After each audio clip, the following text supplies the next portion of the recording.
Have you ever felt like the world just keeps throwing curveballs? Like life is an endless series of challenges, and sometimes you just want to throw in the towel? We've all been there. We face job losses, health scares, broken relationships, or just those days where everything seems to go wrong. It's easy to feel like circumstances are controlling us, to fall into a spiral of despair. But what if I told you that while we can't choose what happens to us, we always get to choose how we respond to it? It's a powerful idea, isn't it? An ancient Roman philosopher, Epictetus, put it perfectly. We cannot choose our external circumstances, but we can always choose how we respond to them. Today, we're diving deep into that profound truth by sharing some truly inspiring stories. Stories of ordinary people who faced extraordinary adversity, hit rock bottom. But then, through sheer force of will and an incredible shift in perspective, turned their setbacks into unbelievable comebacks. These aren't just feel-good tales. They're blueprints for resilience, reminding us of the immense power that lies within our own responses. So, buckle up, because these stories might just change the way you look at your own challenges. Informative, reflective.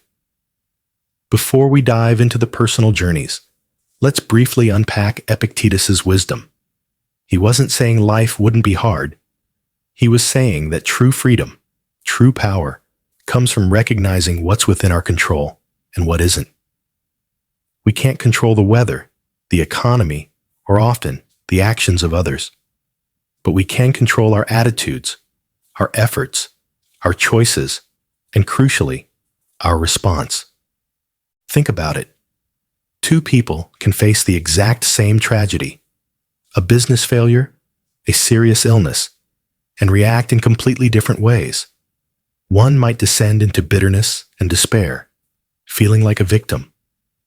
The other might see it as an opportunity to learn, pivot, or even help others. It's not about denying the pain.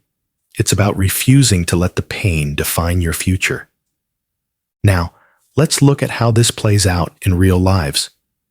Our first story is about someone who faced a setback that would crush most people, but instead, they built something remarkable from the ashes. John's unconventional path. Fictionalized composite story of a job loss to entrepreneurship. Meet John. For 15 years, John was a loyal employee at a bustling tech company. He loved his job, his colleagues, his routine. He had a stable income, a house, a growing family. He thought he had it all figured out. Then one Tuesday morning, he walked into a meeting he thought was about a new project. Instead, it was to inform him that his entire department was being outsourced. John, along with dozens of others, was let go. The initial shock was profound. John felt like his identity had been ripped away. He spent days, then weeks, scrolling through job boards, sending out resumes, feeling the sting of rejection, or worse, silence. The bills piled up, the stress mounted, and for the first time in his life, John felt truly lost. His immediate response was anger, frustration, and a deep sense of injustice. But then, one evening, after another fruitless day of job searching, he remembered something his grandfather used to say. "Son, you can't control the storm, but you can control how you sail your ship."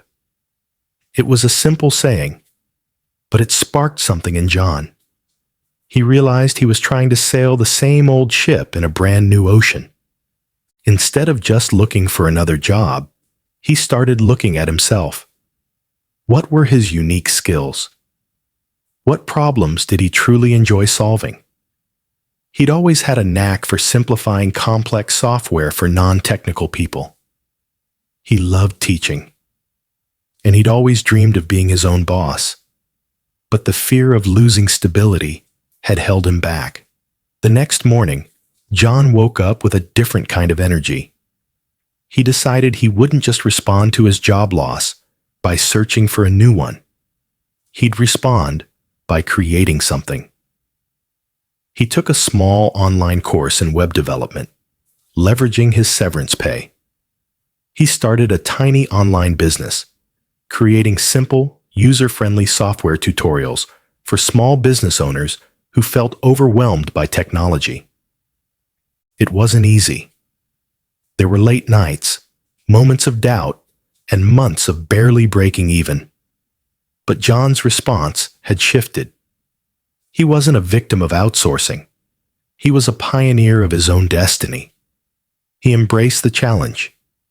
He networked like never before, collaborated with other small business owners, and learned every single day. Today, just 5 years later, John's online education platform employs a team of 10 people. He has thousands of subscribers, a thriving community, and the financial freedom he never thought possible. His setback wasn't the end of his career. It was the unexpected catalyst that launched him into a fulfilling, independent life he could never have imagined within the confines of his old job. John chose to build, not just to recover. John's story is a powerful testament to how a change in response can transform a devastating blow into an incredible opportunity. It wasn't easy, but his decision to pivot, to innovate, and to take control of his narrative made all the difference. Now, let's turn our attention to someone who faced a physical challenge that might have crippled most, but instead became a source of immense strength and inspiration. Maria's Marathon, fictionalized composite story of chronic illness to advocacy, athleticism. Our next story is about Maria. Maria was a vibrant, active 28-year-old. She was a runner, a hiker, someone who thrived on movement. Then, seemingly overnight, her world changed. She started experiencing debilitating fatigue, joint pain, and a host of other mysterious symptoms. After months of appointments and tests, she received a diagnosis: a severe, chronic autoimmune disease that would drastically limit her physical capabilities. Maria's initial response was a mix of grief and anger. She mourned the loss of her active lifestyle, the spontaneity, the future she had envisioned. She saw her body as betraying her and felt trapped by her illness. Simple tasks became monumental challenges. The pain was constant, and the emotional toll was immense. She felt isolated, watching her friends continue their lives while hers felt like it had screeched to a halt. But Maria was a fighter at heart. One day, while scrolling through social media, feeling particularly sorry for herself, she saw a post from a support group for people with her condition. It was a picture of someone in a wheelchair, smiling, crossing the finish line of a charity race. Something clicked. Maria realized she was so focused on what her body couldn't do that she was ignoring what it could do, even if those things were different now. Her response shifted from despair to defiant determination. She couldn't run marathons anymore, but maybe she could walk a 5K. Maybe she could use her voice to advocate for others. She started with small steps. On days when the pain was manageable, she'd walk around her block, slowly building up her endurance. She researched her condition relentlessly, becoming an expert on managing her symptoms. Then, she decided to set an audacious goal, one that seemed impossible at first: to complete a half marathon, walking most of it if necessary, to raise money and awareness for her disease. Her doctors were cautious. Her friends were amazed, but Maria was resolute. She trained slowly, meticulously, listening to her body, pushing just enough, but never too much. There were days of intense pain, days she wanted to quit. But her response to those setbacks was to rest, recalibrate, and try again the next day. On race day, surrounded by friends and family, Maria completed that half marathon. It took her hours longer than it would have before her illness, but every step was a victory. More than that, she became a powerful advocate, sharing her story, inspiring thousands online, and raising significant funds for research. Maria's illness didn't break her. Her chosen response transformed her into a symbol of courage, proving that true strength isn't about avoiding the fall, but about how you rise after it. Maria's journey shows us that even when our bodies or circumstances seem to limit us, our spirit and our chosen response can transcend those limitations. It's about redefining what success looks like and finding new ways to contribute and thrive. These stories aren't outliers. They are reflections of a fundamental human truth, that our greatest power lies not in controlling the world around us, but in mastering the world within. So, how can we apply this in our own lives right now? How to apply this wisdom?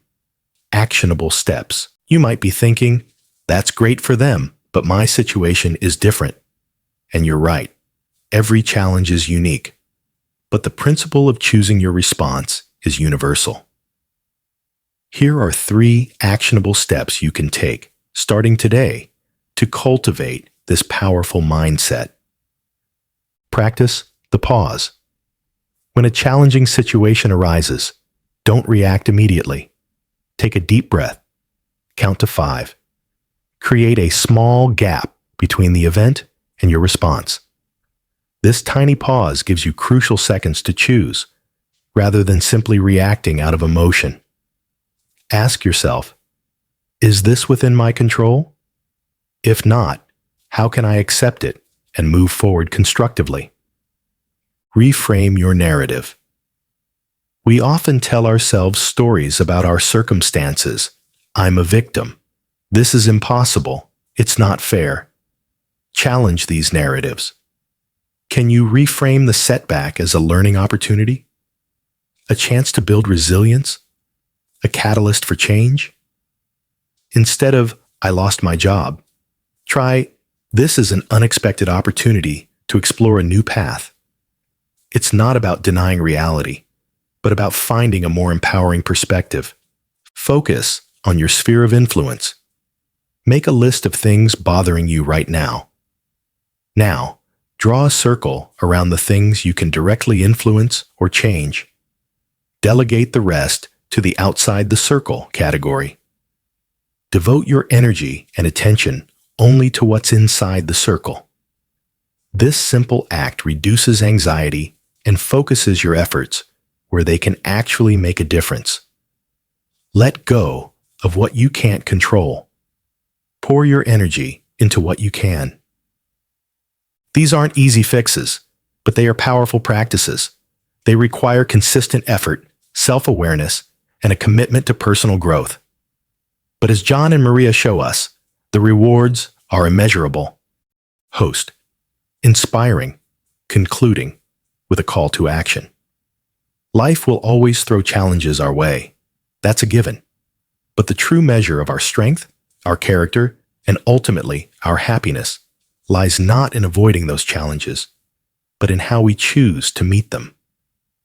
When you embrace the wisdom of Epictetus, when you understand that your power lies in your response, you become unstoppable. You become the author of your own comeback story. So, I want to challenge you today. Think about a current setback in your life. How have you been responding to it? Is there a different, more empowering response you can choose, starting right now? Let me know in the comments below. Share your thoughts, your own experiences, or even just one small shift you're committed to making. And if this video resonated with you, please hit that like button, subscribe for more content on resilience and personal growth, and share it with someone who needs to hear this message today. Thank you for watching, and remember, You cannot choose your external circumstances, but you can always choose how you respond to them. And in that choice lies your greatest power. See you next time.